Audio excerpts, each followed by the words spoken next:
এই যে এটা ছিল আমার মাম্মামের জন্মদিনের পরের দিন সকাল। আর দেখো সবাই বাড়ি চলে যাওয়ার জন্য রেডি হয়ে নিচ্ছে। যদি আমাদের এই ঘটনাটা না ঘটতো, মানে যদি আমাদের অছুত না পড়তো, তাহলে কিন্তু সবাই আজকের দিনটাও থেকে যেত। কিন্তু যেহেতু এই দুর্ঘটনাটা ঘটে গেছে, তাই আর কাউকেই আটকালাম না। আর আমার মামা শ্বশুররা কিন্তু বাইক নিয়ে এসেছিল। মামা আগে বাইক নিয়ে এগিয়ে গেল, কিন্তু টুবাই আমাদের সাথেই যাবে গাজল পর্যন্ত।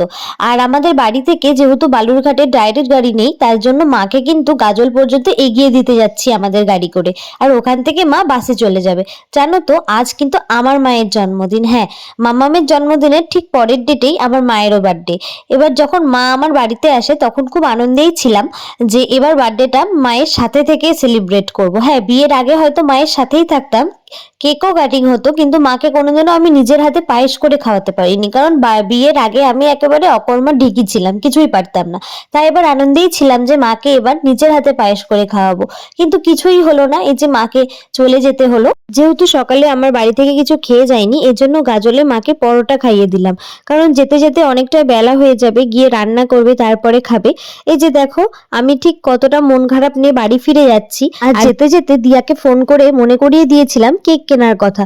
ও যদিও নিজেই কেক বানায়, কিন্তু যেহেতু ওর এক্সাম চলছিল জন্য ও বানাতে পারিনি, এই জন্য ওকে বলেছিলাম যে সন্ধ্যাবেলায় একটা কেক কিনে মাকে যেন কাটিয়ে দেয়। আর ও দেখো কথা মতো কিন্তু করেছে। প্রথমেই ওখানে গিয়ে আমাকে ভিডিও কল করেছে, আর ভিডিও কলে কেক কাটিংটাও আমি দেখে নিলাম। তবে মা জানো তো, এবছর আমাকে শুরুতেই বলে দিয়েছিল আমার জন্য কিন্তু এবার কিছু করতে হবে না। একই মায়ের জন্য কিছু করতে পারি না, তবে এই স্পেশাল দিনগুলোতে একটু যদি স্পেশাল না ফিল করে, তাহলে কি ভালো লাগে? আর আমার এই ছোট ছোট ইচ্ছেগুলোকে পূরণ করতে কিন্তু দিয়া অনেকটাই হেল্প করে। ওকে শুধু একটা কথাই বলবো, এইভাবেই আমার পাশে থেকে যাস।